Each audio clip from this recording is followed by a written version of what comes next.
Chers amis, dans un arbitrage rendu le 21 janvier dernier, le Comité des droits de l'homme des Nations Unies a, pour la première fois, posé les bases d'une reconnaissance d'un droit à l'asile pour les réfugiés climatiques.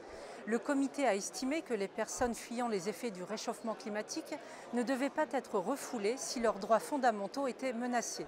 Ce jugement a une portée historique. Difficile de ne pas faire le lien avec un accord du même type signé l'année dernière, le pacte de Marrakech. Car même si ces deux textes onusiens ne sont pas formellement contraignants, toute juridiction pourrait s'en inspirer dans ses travaux. Malgré les garanties de l'ONU, les États voient donc leur souveraineté une nouvelle fois entamée au nom des obligations juridiques que leur impose le droit international des droits de l'homme. Souvenons-nous des propos d'Angela Merkel au sujet du pacte de Marrakech. Le pacte s'applique à tous les pays du monde, même aux pays qui l'ont rejeté.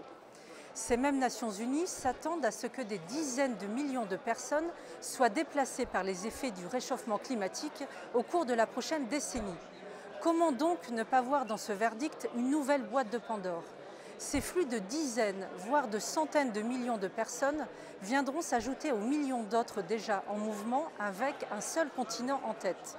Pire encore, la menace d'une violation des droits humains de ces migrants climatiques imposerait aux États d'accueil une obligation de non-refoulement.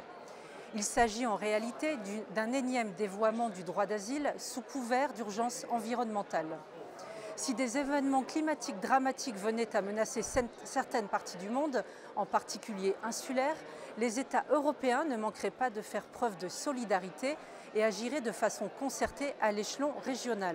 C'est indéniable. Mais le risque posé par un tel accord serait de rendre mondiaux des défis régionaux et de favoriser de gigantesques transferts de population vers les pays du Nord, paralysés juridiquement, affaiblis démographiquement et moralement aveuglés.